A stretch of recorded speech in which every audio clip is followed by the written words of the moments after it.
Uma reportagem da Folha TV informa que a disputa pela herança do Olavo de Carvalho segue em curso e teve um capítulo novo. Os herdeiros nos Estados Unidos tiveram uma derrota. Eita, que quem vai contar essa história pra gente é o Pedro Zambarda aqui no Plantão do Meteoro.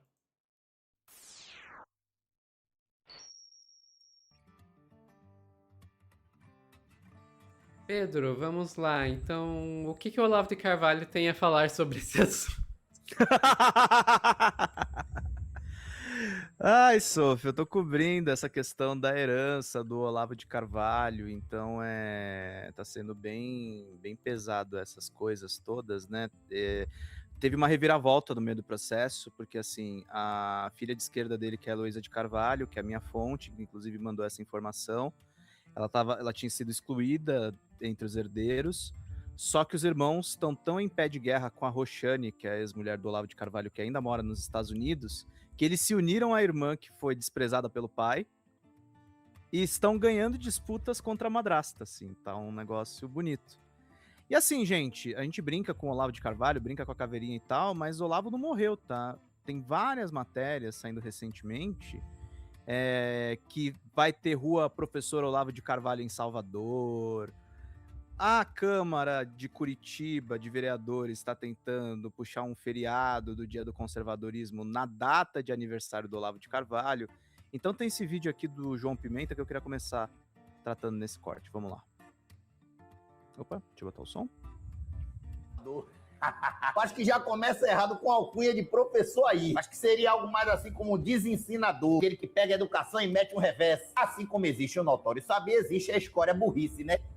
Ou vai ficar puto. E o dólar tá quanto? Provavelmente vai ser muito difícil botar uma rua com esse nome, visto que Salvador tem muitas ladeiras. É complexo ter algum lugar de incidência muito plana.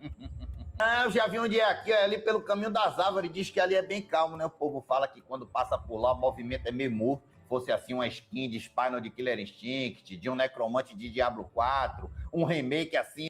Eu gosto muito do João Pimenta, que ele é gamer, cara. É maravilhoso isso. Killer Instinct ele tirou do fundo do baú. De uma ilustração de umas latas do que representa perigo, eu até entenderia, mas o nome de uma rua em Salvador, eu preferia que fosse Rua Jaime Figura. Olha aí, ó. Eu não sou vereador. Eu gostava de morar numa rua chamada Rua Jaime Figura. Complicado que anunciaram a homenagem já tem alguns dias e até agora ele não se pronunciou, não se posicionou. Saibam onde será. É isso aí, gente. Olavo de Carvalho pode virar nome de rua, os caras. E assim, ele tá muito vivo nessa memória aí da extrema-direita, tá? Vamos para as informações exclusivas que eu apurei. Exclusivo: juíza retira direitos autorais de Olavo de Carvalho nos Estados Unidos para os herdeiros no Brasil. Vitória de Heloísa de Carvalho e de seus irmãos contra a ex-mulher do guru bolsonarista. Sofia, ele levou pelo menos aí meio milhão de exemplares só entre as obras mais vendidas dele, tá? Tem muita coisa. E tem livros que vão ser relançados. Então tem muita disputa aí em cima dos livros do Olavo. Uma decisão da juíza Larissa Leal Elias Lamblet, do Tribunal de Justiça do Estado de São Paulo, a que a Folha TV teve acesso exclusivo, aponta a retirada de direitos autorais das obras de Olavo de Carvalho entre os herdeiros dele nos Estados Unidos para que recebam os herdeiros no Brasil. As informações foram dadas por Heloísa de Carvalho para a nossa reportagem. Diz a decisão de 15 de dezembro de 2025. Trata-se do processo de inventário dos bens deixados por Olavo Luiz Pimentel de Carvalho, falecido em 24 de janeiro de 22, no qual figuram como interessados a viúva e os herdeiros do decujus. Analisando os autos, verifica-se que o falecido produziu vasta obra intelectual em língua portuguesa destinada ao público brasileiro. Tais direitos integram o patrimônio deixado pelo falecido e devem ser objeto de partilha entre os herdeiros, conforme determina o ordenamento jurídico pátrio. Os direitos autorais disciplinados pela Lei 9610 reputam-se para efeitos legais como bens móveis e são transmitidos aos herdeiros pelo prazo de 70 anos, contado do dia 1º de janeiro do ano subsequente ao falecimento do autor, nos termos do artigo 41 da referida lei. Trata-se de direitos patrimoniais, da sua divisão deve observar regras sucessórias aplicáveis, respeitando-se a legítima dos herdeiros necessários e as disposições testamentárias válidas quando existentes. No caso em análise, constata-se que a produção intelectual do inventariado foi volumosa e direcionada ao mercado brasileiro, havendo contratos com editoras nacionais e a expectativa de receitas decorrentes da exploração econômica das obras, a natureza desses direitos e sua relevância no acervo hereditário impõe que sejam devidamente identificados, avaliados e partilhados entre os sucessores. Diante deste contexto, a continuidade da tramitação do presente inventário revela-se medida imperativa, ainda que existam bens a serem partilhados em jurisdição estrangeira. Tem casa do Olavo nos Estados Unidos, tá, gente? Há a presença de direitos autorais e demais ativos a serem inventariados em território, Sofia? Território americano? Não, senhor. Território nacional. Porque são destinadas ao público brasileiro. Então, os herdeiros prioritários são os que moram aqui. Não a dona Roxane que tá lá, na Virgínia. Esse é o problema. O ordenamento pátrio estabelece, por meio do artigo 23, segundo do Código de Processo Civil, a competência exclusiva da autoridade judiciária brasileira para proceder ao inventário e à partilha de bens situados no Brasil, independentemente da nacionalidade do autor e da herança ou do seu domicílio ter sido fixado fora do território nacional. Essa decisão vem numa sequência, aspas minhas, de uma sequência de vitórias de Heloísa de Carvalho, filha primogênita de Olavo, declaradamente de esquerda. Em 17 de julho de 2025, noticiamos uma reviravolta que mostra que seus irmãos, inicialmente contrários a ela na disputa por sua parte nos bens, deram razão para Heloísa. Luiz Gonzaga, Tales, Davi, Maria Inês e Percival ficaram do lado de Heloísa de Carvalho e contra Roxane, a viúva do guru, e seus 2 filhos nos Estados Unidos, a Leila e o Pedro. A Leila que tentou, inclusive, empreender em comunicação. A competência dessa prossegue a juíza. A competência dessa autoridade judiciária para o processamento do inventário e a consequente partilha dos bens situados no Brasil decorre, portanto, de comando legal expresso imperativo, cuja observância garante a proteção dos interesses sucessórios de todos os herdeiros e a adequada transmissão do patrimônio deixado pelo inventariado em conformidade com a legislação nacional aplicável. A natureza desses direitos e sua relevância no acervo hereditário impõe que sejam devidamente identificados, avaliados e partilhados entre os sucessores. E aponta a aproximação de Heloísa com os irmãos. Nesse contexto, mostra-se adequado ouvir os herdeiros Luiz Gonzaga, Tales, Davi, Percival e Maria Inês quanto ao interesse de nomeação da herdeira Heloísa como inventariante, a fim de que se alcance a solução consensual que atenda aos interesses de todos os envolvidos e assegure a celeridade e a eficiência na tramitação do inventário. Se em comum acordo os herdeiros possuem indicação de outra pessoa para exercer o munus, deverão comunicar a esse juízo para que o processo, enfim, prossiga. Cita a entrada de Caetano Veloso a cobrar uma dívida que já ultrapassa 3 milhões de reais, de um processo perdido por Olavo de Carvalho, que acusou o cantor de ser pedo sem provas.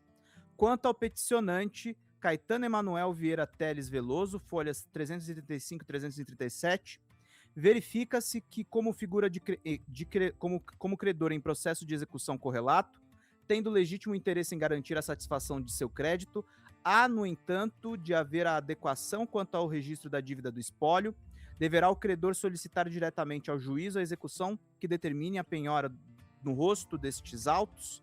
A partir da comunicação pelo juízo da execução, haverá a anotação da penhora. E pede a localização dos irmãos da Heloísa nos Estados Unidos. Esse aqui é o documento que eu tive acesso, não está a íntegra dele aqui, evidentemente, mas só para provar que é uma decisão da juíza Larissa Leal Elias Lamblet, que eu tive acesso, tá, Sofia? E aí outras informações importantes. Tá no jornal Estado de São Paulo. Por que Caetano Veloso quer parte da herança do Olavo de Carvalho? O cantor tenta garantir mais de 4 milhões de reais reconhecidos pela justiça após a condenação do escritor. O cantor e compositor Caetano Veloso e seus advogados apresentaram um pedido à Justiça de São Paulo para integrar a discussão sobre a partilha da herança de Olavo de Carvalho, morto em 22. Em resposta ao Estadão, o Tribunal de Justiça de São Paulo confirmou que Caetano Emanuel Viana Teles Veloso consta como interessado no processo de inventário de Olavo Luiz Pimentel de Carvalho. Tá, gente? A gente está acompanhando isso. Lembrando, Olavo não está morto.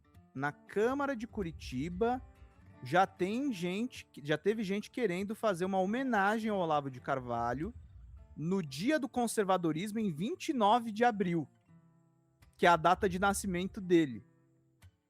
Então, Sofia, vai ter muita disputa porque tem grana no negócio, tá? E grana que, inclusive, interessa ao Caetano porque ele venceu um processo. Cara, o fato da até o Caetano tá na disputa pela herança do Olavo de Carvalho me deixa muito. Não, é muito doido ler o documento, né? Eu vi lá o Caetano, o nome completo dele, não imaginava que esse era o nome e tal, e tá tudo lá. A gente mostrou um trechinho só, também pra não expor dados íntimos, né? Mas tem muita coisa lá e a gente vai acompanhar, assim. Tá uma guerra no seio dos Carvalho, assim. Tá uma briga. Cara, e não me surpreende Acho que porque... faltou scroll, né, Sophie? Faltou scroll. Isso. Mas não me surpreende que esteja rolando essa guerra, porque, gente, isso meio que rola em qualquer família. Sabe, Ainda mais uma família dessas. ainda mais uma família dessa, ainda mais quando a família tem muitas posses, né?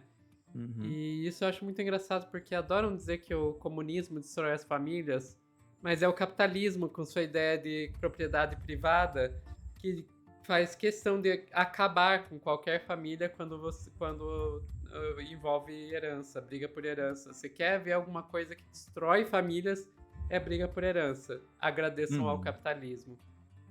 E, como você disse, uma família dessas que ainda entra toda uma questão ideológica, que tem a filha de esquerda, que o pai tentou Sim. tirar, entra a questão dos processos. O Caetano é o único que entrou com processo, que entrou nesse inventário por ganhar processo contra o Olavo? Pelo que eu conversei com a Heloísa e pelo que eu li dos processos em si, né, parece que sim, porque ele ganhou provavelmente a maior indenização em cima da herança, né? São 4 milhões, porque teve todas as multas, né? Porque não retirou do ar as publicações, essa história foi longe, envolveu os seguidores do próprio Olavo de Carvalho. Por isso também que eles querem fazer render isso, né? Eles ainda... Aliás, uma informação que eu vou até apurar isso agora, rapidinho. No meio desse imbróglio todo, a Heloísa vai gostar que a gente traz essa informação também, porque ela me contou isso pouco antes do plantão. O canal do Olavo de Carvalho foi hackeado. Eita! Agora parece que voltou. Voltou. Tá normal aqui o canal dele. Mas ele tinha sido hackeado. Sabe aqueles hackeamentos de cripto e tal? Uhum. Tinha sido hackeado e tal. Até agora há pouco ele tava aqui com essa busca aqui, ó. Tava sem o avatar. Então, no meio disso tudo, ainda tá rolando aí vazamentos e hackeamentos e um monte de coisa, Sophie. Tá emocionante essa história. Divertido. Nós continuamos trazendo à medida que formos tendo novas informações. Ficamos por aqui, Pedro? Ficamos por aqui, Sophie. Pessoal que tá assistindo ao vivo, a gente já volta a dar um tchauzinho pra vocês.